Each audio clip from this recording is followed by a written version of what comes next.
term water media.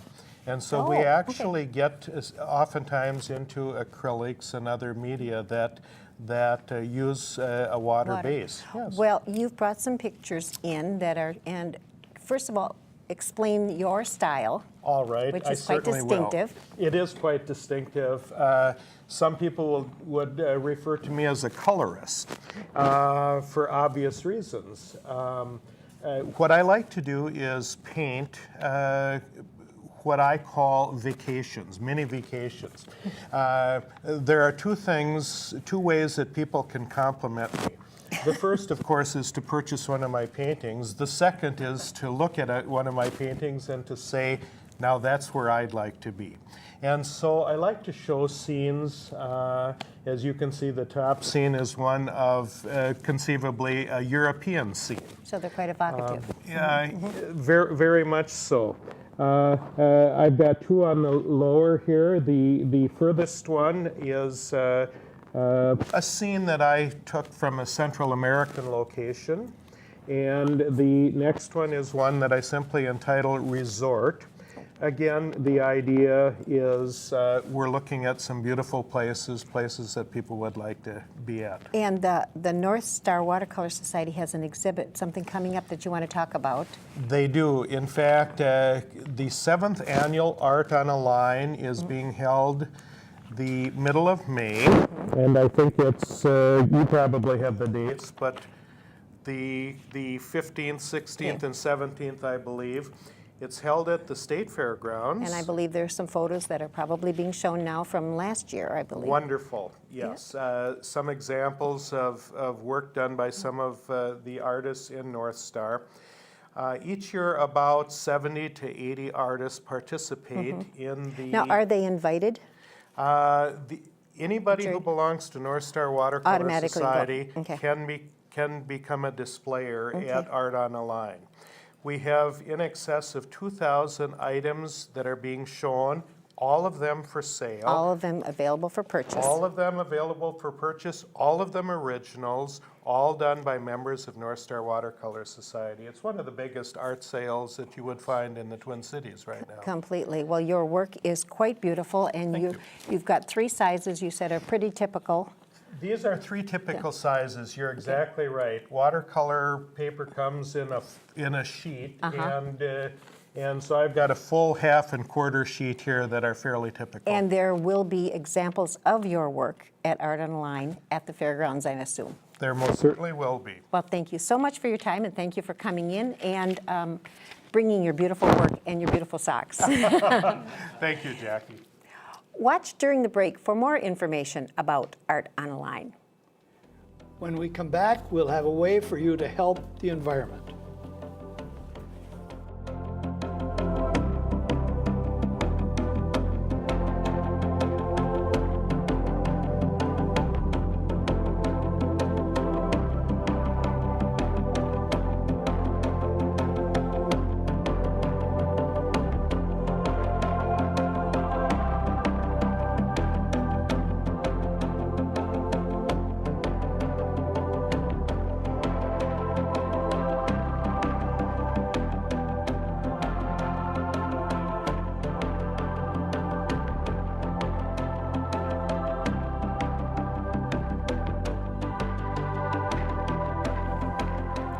It cleans the air you breathe by absorbing carbon, conserves soil, inhibits water drain off, and provides food for insects, birds, or mammals.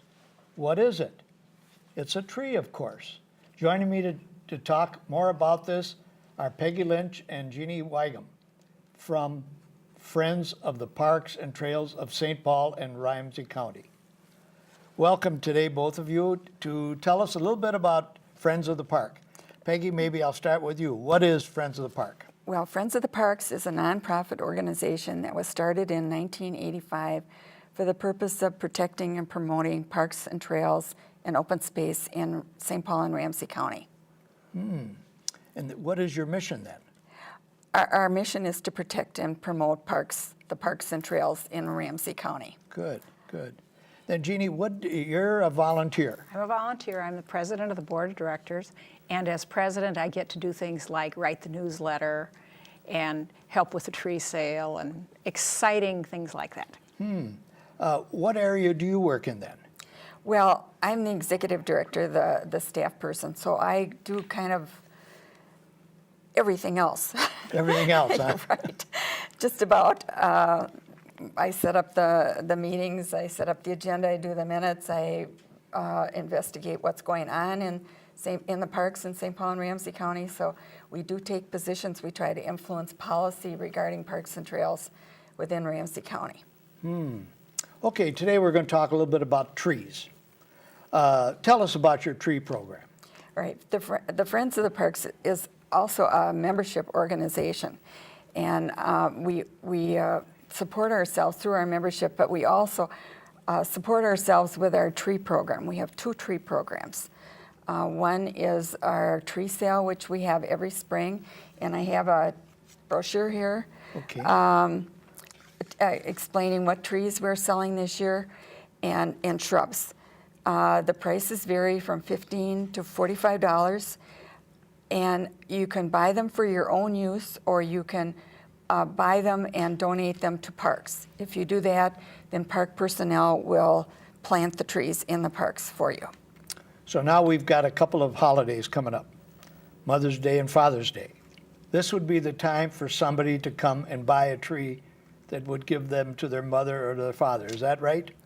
That's correct. They could buy them for their mother's or father's yard, or they could have them planted in a park, and then we would send out a map showing where the tree was so they could go and visit the tree. Oh, boy. Now, when does that sale start? Right now? It's on right now, and the closing date is April 17th to order. To order. And then there are 2 pickup sites for the tree program. One is at the Ramsey County Parks offices in Maplewood, 1215 North Van Dyke, and the other one is at 1200 Montreal, St. Paul Highland Park Picnic Pavilion. Then, Jeannie, how do you get involved in all of this? Do you make sure she's doing her job? Absolutely, and it's tough keeping track of her. I actually help in a number of ways. I actually own an arboretum, and so know a great deal about trees. And one of the things I do is help pick each tree that we're going to have for sale a particular year. And we make sure we have trees that are going to be hardy here in Minnesota. We try and get some trees that are going to be able to tolerate drought conditions, different kinds of care conditions, and our highly unpredictable winters. We always have a few crabapple trees that we sell, and we get ones that have persistent fruit. And what that means is that the trees aren't dropping little apples all summer on the ground. They stay on until the winter, and then the birds can eat them. We try and get some trees that are going to stay quite small for a city lot, or big broad trees that'll work well on a suburban lot. So we don't have a large number of trees and shrubs each year, but we try to make sure that there's something for everybody. There's a rose or a vine or a small tree or a large tree. Well, I noticed by reading some of your brochures that there's a famous tree that you've got now, and that's the Honeycrisp apple tree. And that's the first time we've offered that with the Friends. In fact, this is the first time we've offered a edible apple. Other years we've offered crab apples, but this year we thought, let's give it a try.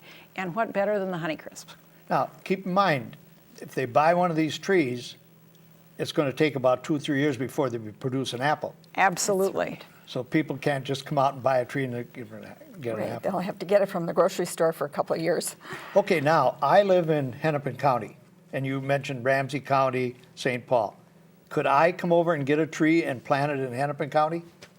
You can plant it, yes, anybody can buy the trees. We have customers from Iowa and from Wisconsin.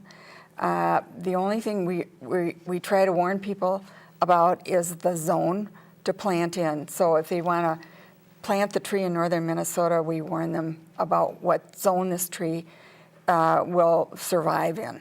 Good. So, Well, I tell you, I just want to thank you for explaining this tree program, because I know there's a lot of people, I didn't know anything about this until we started working on this program, and that we could come over and buy a tree. I've done it in Wisconsin, but not here. So now the people in Ramsey County can tell that they can come and get a tree. So I want to thank you both for coming in and